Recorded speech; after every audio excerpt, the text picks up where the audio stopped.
We got more Mitch Marner rumblings, and it's not looking positive for him to be back in Toronto. Brad Marchand is having a Stanley Cup Final to remember, but are the Leafs a potential destination for him in free agency? We'll discuss that and some Olympic hockey here on the Locked On Leafs podcast, part of the Locked On Podcast Network, your team every day.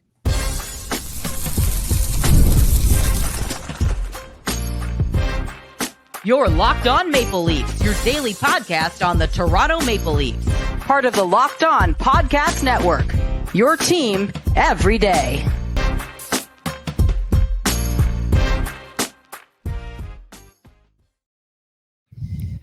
Hello and welcome to the Locked On Leafs podcast, your daily Maple Leafs-centric podcast hosted by myself, David Morassutti, and as some of you know, Mike DiStefano will be back with us on Tuesday. He is enjoying a little time away. He was in Florida. I believe he is on a cruise and should be back for Tuesday. So, with Mike not here, it's the good old faithful, as we call him, Mr. Candid Frank Stanisci joining us once again. Frank, thank you for coming back. My pleasure. Thank you for inviting me. Thank you, Frank. And I know at some point we're going to have to rebrand this podcast because it's not going to be a daily Maple Leaf centric podcast. It's going to be a Mitch Marner centric podcast. It's going to feel like between now and free agency, it's going to be a lot of Mitch Marner talk. And I'm sure some people are going to like, yeah, just bring it on. And some people are just like, I'm having enough. Unfortunately, with the Stanley Cup Final, maybe ending soon. We'll discuss that in a second here. But with the Stanley Cup Final potentially ending soon, we may start to finally go from rumblings to maybe hearing a few more things. Tuesday will be Game 6. Florida is up 3-2 in the series after a I thought pretty convincing win once again over the Oilers. We'll discuss some of the key players, including one, Mr. Bradley Marchand. We'll discuss it later, but we got to get to the Leaf topic of the day. It's been the Leaf topic of the off season.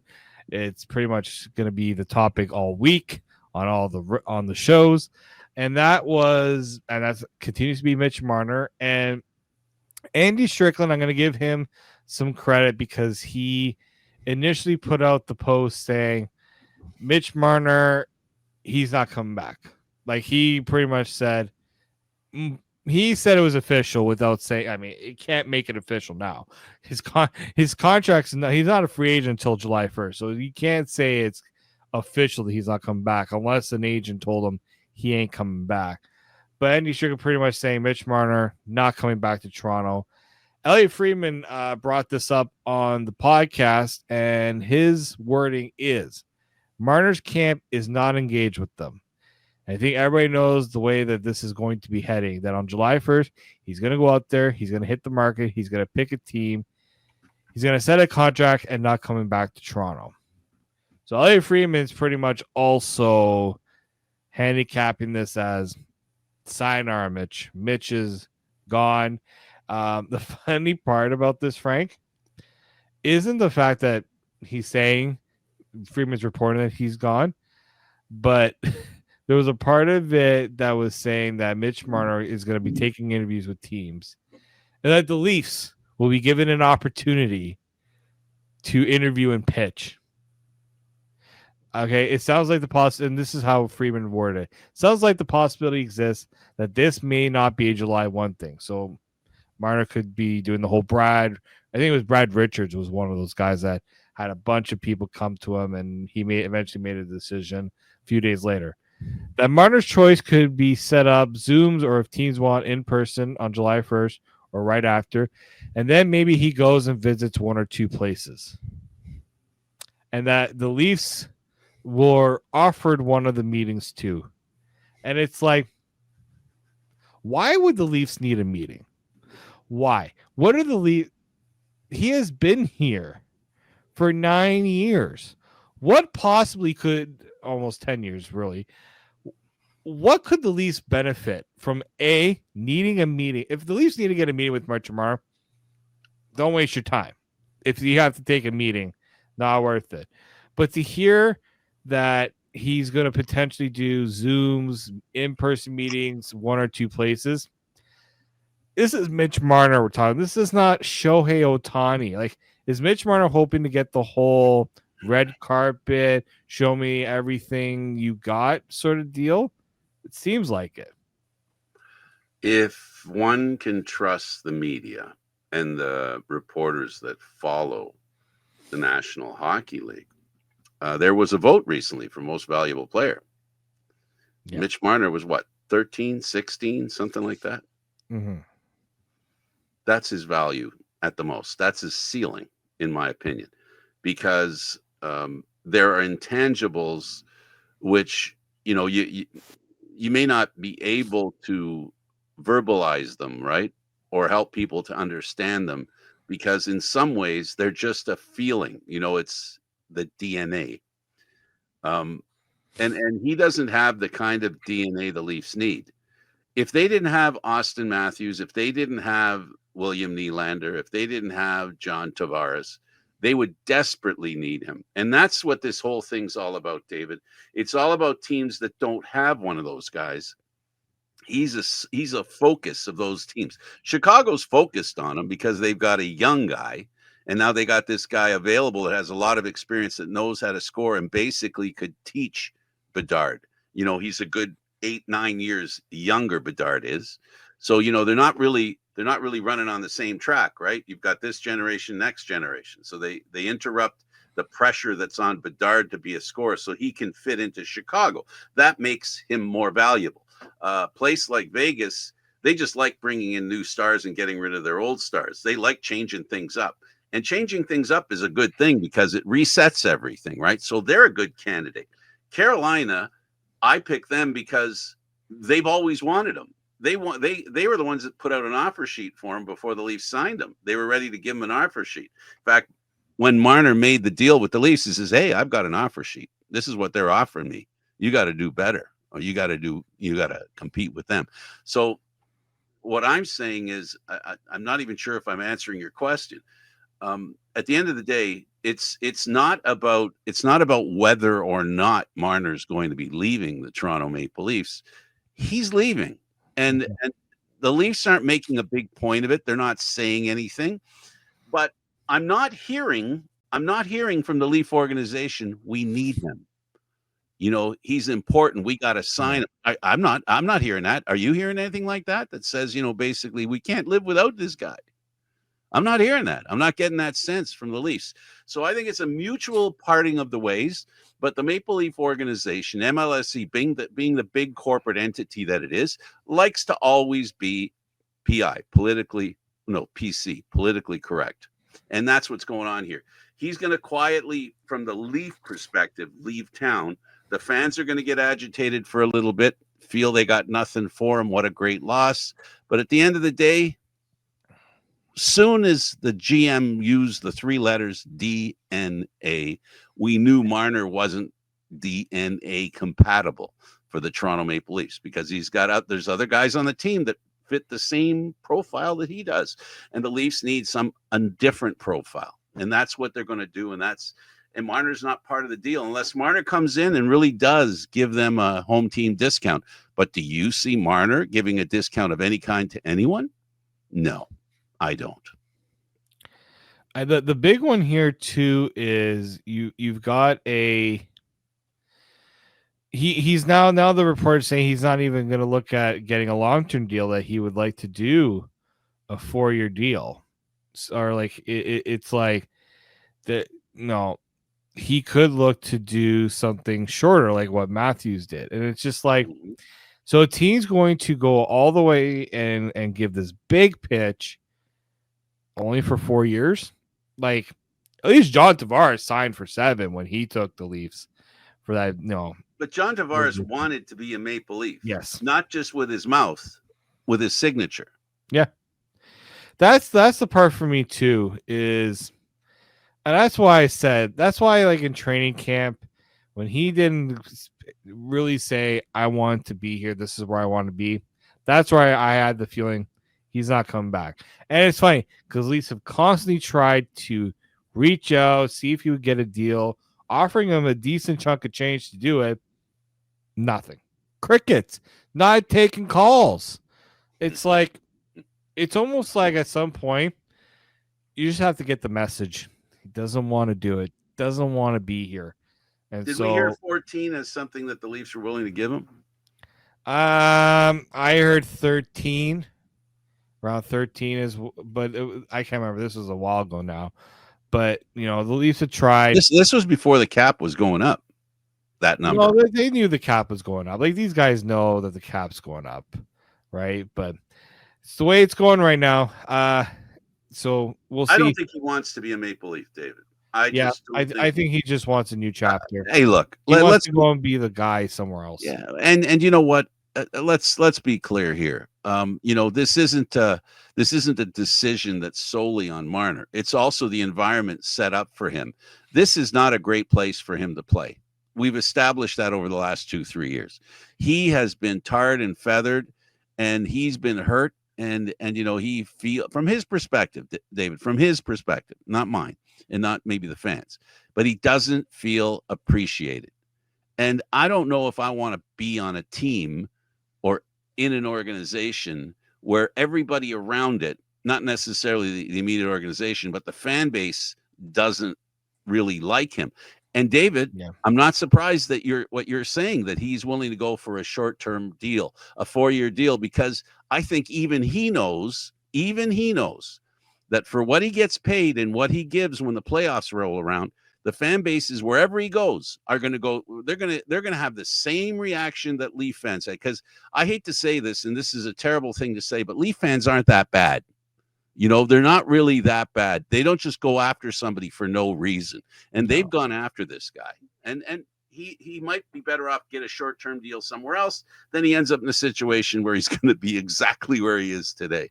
I just feel, unless he has unless Marchand gives him some DNA that he can borrow, he's not going to be a very well accepted player anywhere he goes if his attitude doesn't change and his support of playing to win.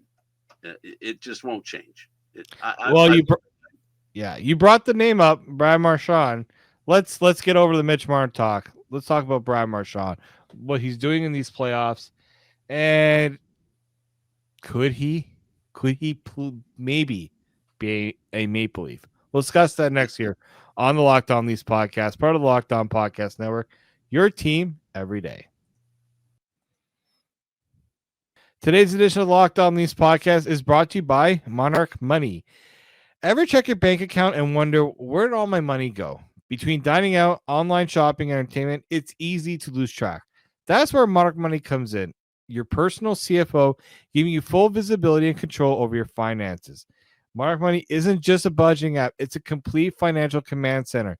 You can track all your accounts, investments, and spending in one place, so you stop just managing money and start building wealth. I like the fact that, I can kind of look and see how much am I spending on, food, how much am I spending on clothing. You can kind of put everything in different categories, and everything can be tracked in one app. So you can check your investment, you can check all your different accounts, all your different credit cards, so you can get a real good sense of where your long-term goals are going and how can you achieve them. And if you manage money with your partner, it's smoother than ever. You can track shared and personal accounts, set goals, and stay on the same page without the stress. Take control of your finances with Monarch Money. Use code LOCKEDONNHL at monarchmoney.com for 50% off your first year. That's monarchmoney.com, code LOCKEDONNHL for half off your first year.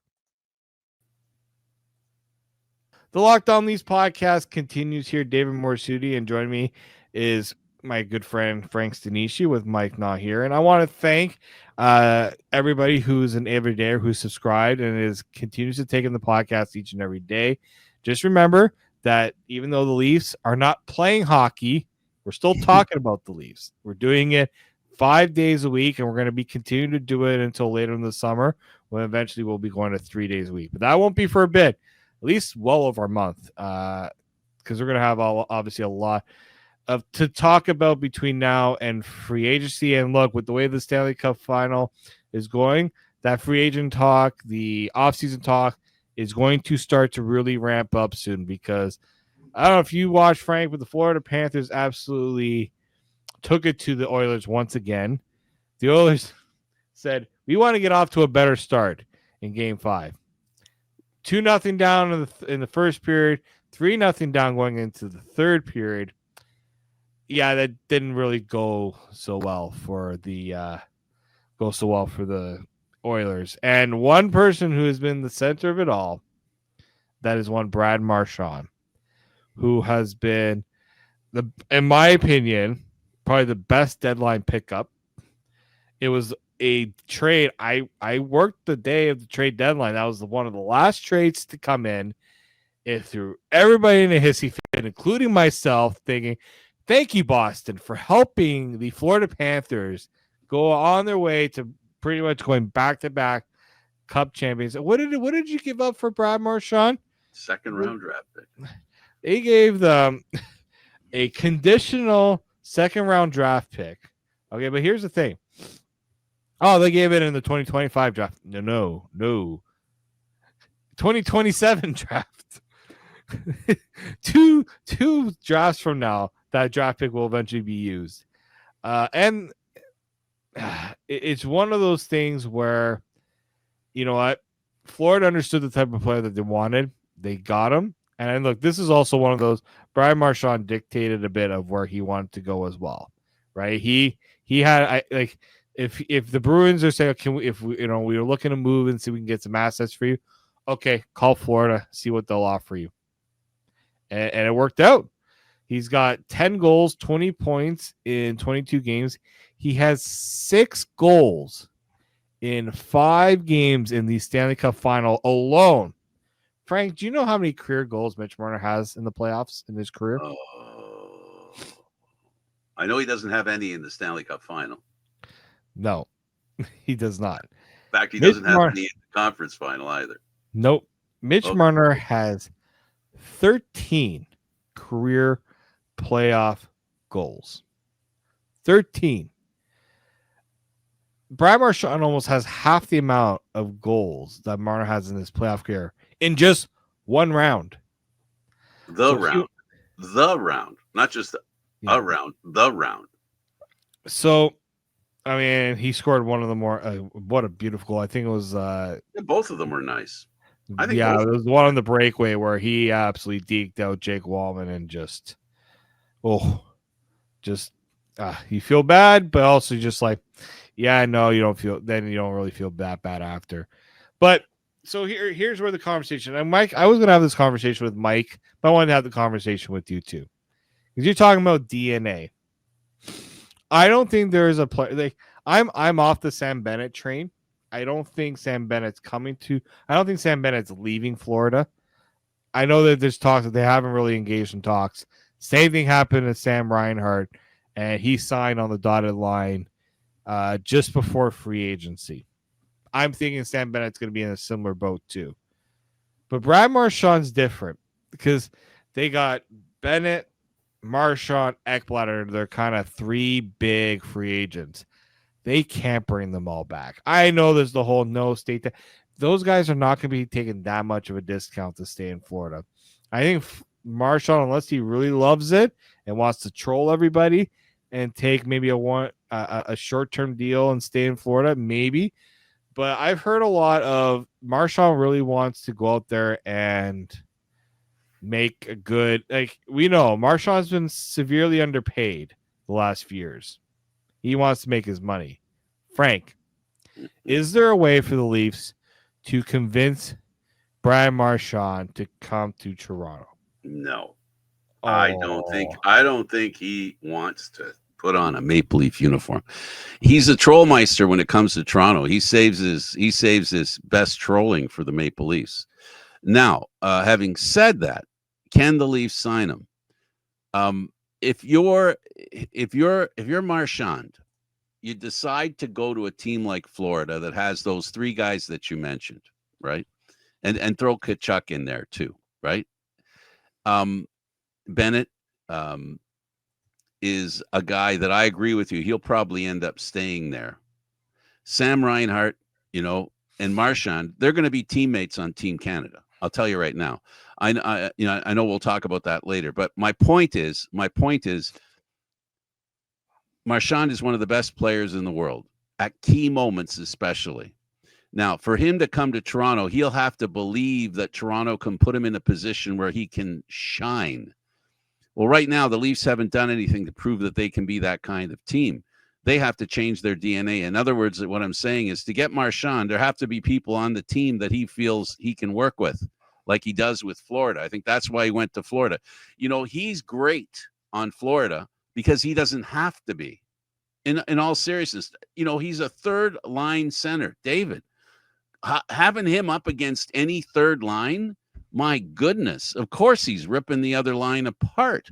So that kind of depth is something that Florida has.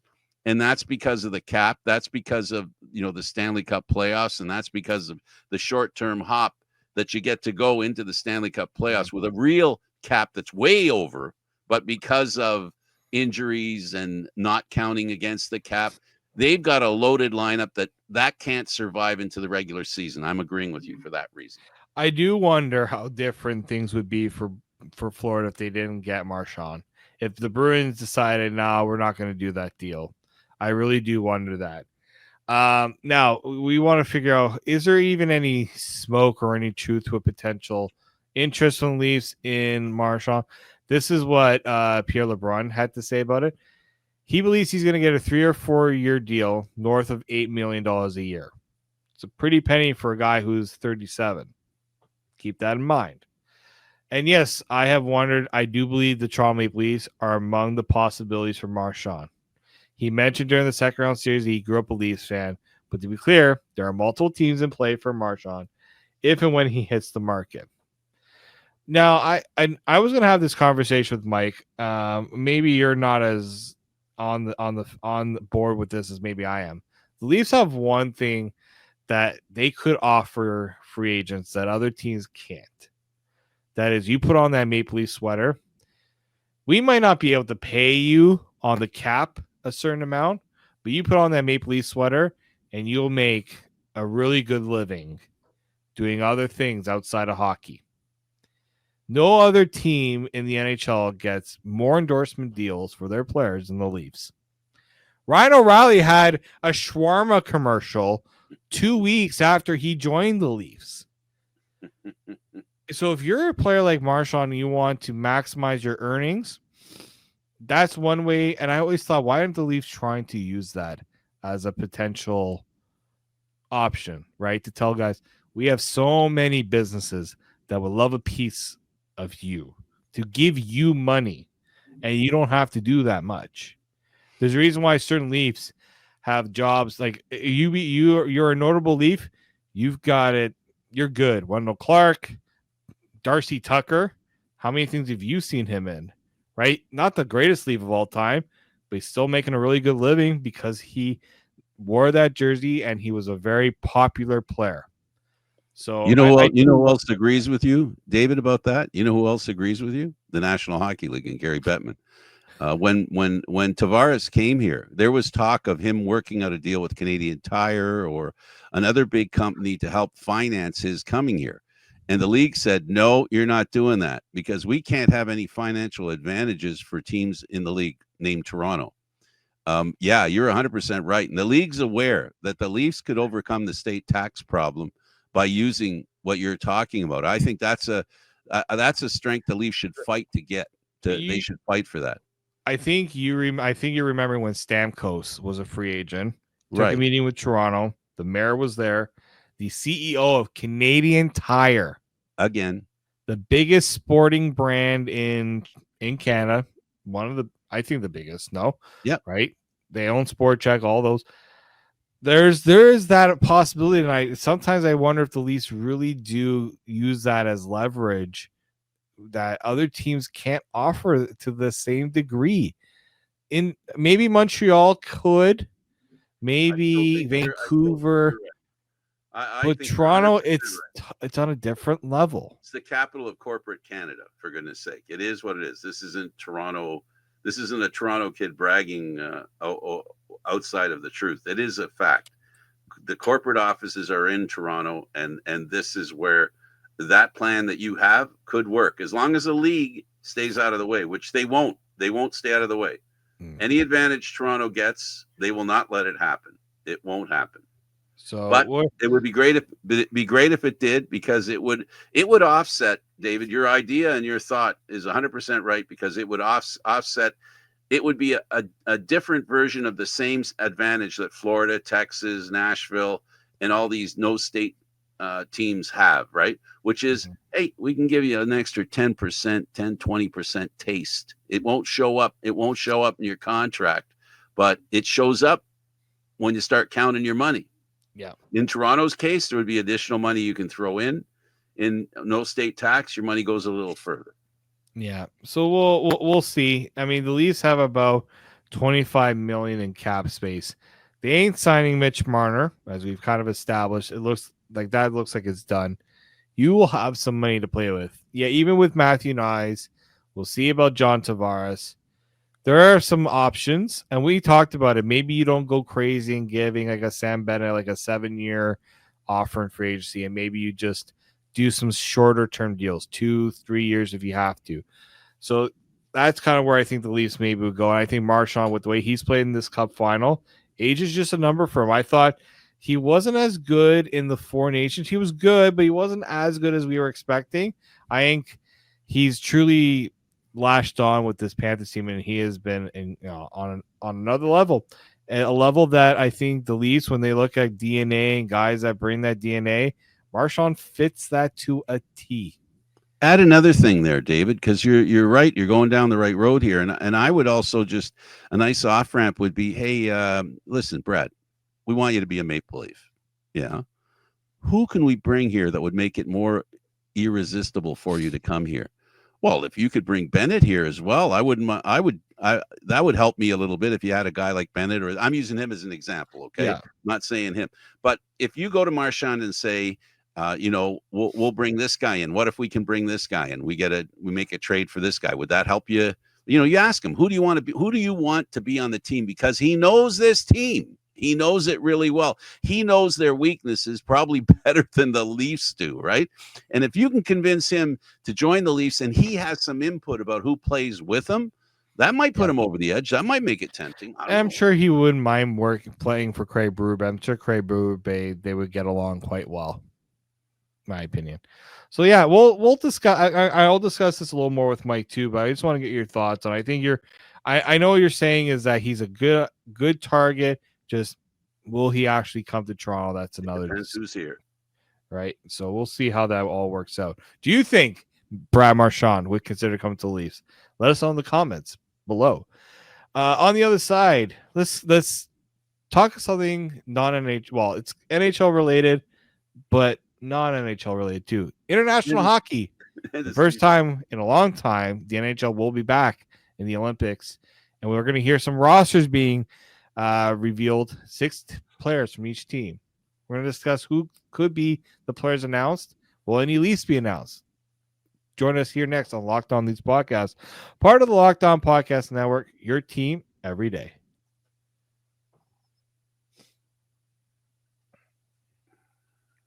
I want to welcome you back to the Locked On Leafs Podcast. David Morassutti here. And we knew that I was kind of wondering this myself literally yesterday. When are we going to start hearing about the Olympic rosters? And like, usually they do some sort of orientation, some camps, usually hear something in the summertime. Well, the 12 countries that qualify for the men's Olympic hockey tournament will reveal their first 6 players on their preliminary rosters at various times on Monday. So on Tuesday's show, we'll go through some of those names. Just so for those who are looking to see which countries are going to be involved in that, I'm just going to put up the Elliotte Friedman tweet, so it just makes it a little easier to show. You've got Canada. I'm going to make that a little bigger. There we go. For those watching YouTube, Canada, Czechia, Denmark, Finland, France, Germany, Italia, Latvia, Slovakia, Sweden, Switzerland, and the USA. So those 12 teams will be naming some players. Let's first start, Frank. Canada. all this talk about Marner, and you know what? He has to be on the team. I would put him in there just because of the success he had at the Four Nations. Key player, but there's no guarantee. Because I don't know if he'll make the first six, David, because you've got Crosby in there, right? You've got Nathan McKinnon. Yep. These guys are big, and Sam Bennett and the two Florida players that Sam Reinhart. I think Sam Reinhart is up there with a Crosby. He doesn't get as much attention as for different reasons, right? For different reasons as a Bennett or a Marchand. But that guy is an integral part of the power play for Florida. He's the reason why Florida is beating Edmonton, because of their power play. This guy's a whiz with the puck, which makes me wonder whether they need Marner or not. But that's something. I don't think Marner will be in the top six. I was about to ask. You think Marner gets maybe gets the next six, but not the top six? I don't think he'll be in the top six. So we all know that John Cooper will be the coach for Canada at the Olympics.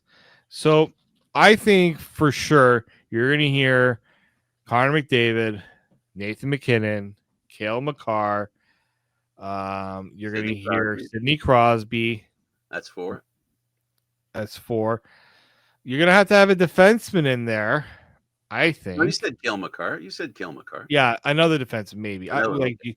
Okay. So you want to do one for each position? Well, no, maybe they won't. Well, okay. Do they go with a goalie? Will they name a goalie? Maybe they'll wait. They've had a lot of controversy about naming goalies for this tournament. Yeah. So I'm trying to think who else there's a lot of players you can pick, right?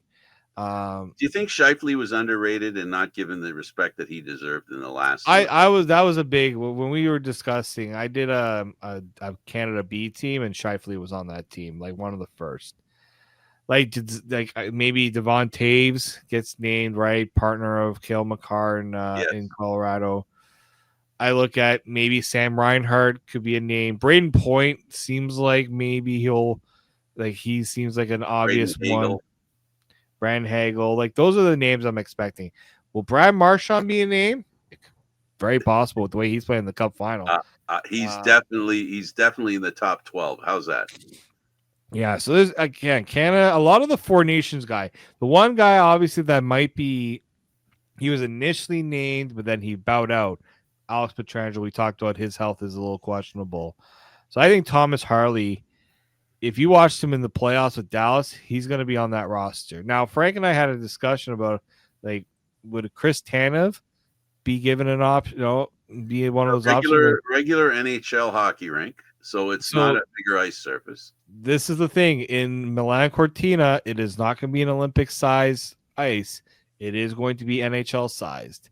So that makes teams also consider maybe some players that don't necessarily need to play on that international surface, which we know has been a kind of a talking point. I think, if you've seen some of how Canada has placed in some of the world championships, some of those guys have a hard time adjusting to that bigger ice surface. This is NHL, right? So it's going to be a lot of those things I think are going to be, there's going to be that fluctuation, I think, in trying to change your play. In a lot of ways. So we'll see. Now, other Leafs that could get named tomorrow. I mean, Austin Matthews and William Nylander, 100% they're going to be named for the U.S. and for Sweden.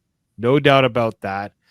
John Tavares was disappointed when he wasn't picked. Yeah, John Tavares was disappointed.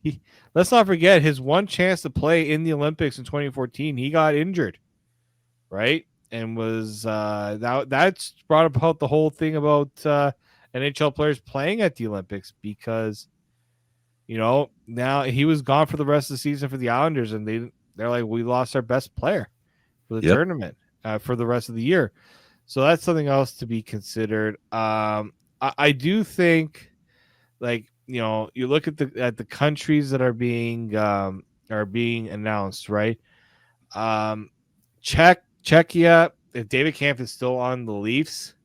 I mean, he's on the Leafs now, so he probably is going to get named. Star for them. He was a star for them. He was one of the leading scorers. He was. If you watch the World Championships Yeah. and whenever David Camp is there, I'm trying to think who else. It also depends on who is brought in the summer and things like that. That's also something that's going to be. Matthew Nyes, I haven't heard his name. I think Matthew Nyes for the USA. That's a good one, Frank. Yeah. I don't think there's no way he's not included in that team.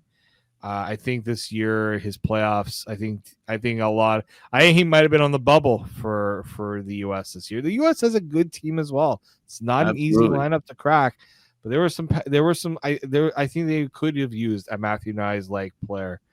And David, do you think Tom Wilson becomes more important after what happened in the Four Nations? I think he becomes I don't know. Olympic an interesting thought.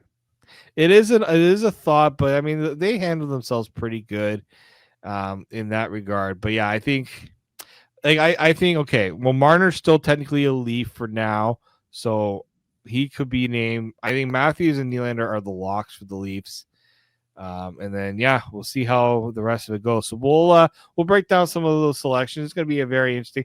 I'm excited. I was even considering. I have a family that lives in Milan. I was thinking if there was ever a time to go and watch the Olympics, first off, I think I would do okay in Italy. Potentially. Yeah. I was very close to getting my citizenship. That would have made that decision a lot easier too. But I had thought about maybe there'd be a trip that I would consider doing. That'd be a great trip. If it all works. I just don't know what the logistics are like or where the arena is and where they live and all those things. But it's going to be fun having the Four Nations gave us an appetizer. The Olympics are going to give us this is where the players are really going to be like, we get that chance. We're not, and they've been fighting for it for years. They finally get it. They are not going to let the hockey fans down, I think. Look how popular the Four Nations was. That was one of the better decisions. Like the World Cup of Hockey was good. I thought the Four Nations was also a home run for them because the players bought into it. I think the players have always been ready for that kind of stuff. It's been the National Hockey League that's gotten in the way. Bettman and company. They want the perfect deal. They want to ensure that they don't inherit any cost. That's always been the first thing that the NHL's led. So how are you going to do your insurance? So who's going to pay for their insurance? All this silly stuff that's about money. And the NHL is a business, and they're not a charity. So and they play that role very well. Yeah. So we'll see how that all plays out. I want to thank Frank for joining me today on the podcast. On the next episode, Mike will be back. We'll give the keys back to Mike to drive the show. So those of you that don't like it that I was driving the bus, don't worry. Mike is back. Mike is back. And we'll discuss some of those things. We'll have obviously the Olympic roster talk, but I'm gonna get his thoughts again. He'll want an update on Marner. I want to get into that discussion about Marchand with him. And we're gonna keep the conversation going here on the Locked On Leafs podcast. Don't you fret, guys. So make sure you go tell your friends to subscribe. Tell them wherever they get their podcast from. Spotify, Apple Podcasts are usually the top two that I'm seeing a lot of traffic. Make sure they're subbing on YouTube because guess what? If we get to 10K, we got a giveaway. Maybe this Marner jersey. Maybe this Marner jersey will find a new home. With his new team or the Leaf one? The Leaf one right behind me. Maybe this Marner jersey gets a new home. We'll see. We'll see if we get to 10K. I might get inspired that somebody will get a free Marner jersey autographed.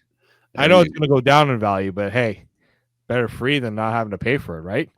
We'll discuss that when that time comes. But I want to thank you all for listening, supporting the show, and make sure you go and subscribe where you get the podcast from.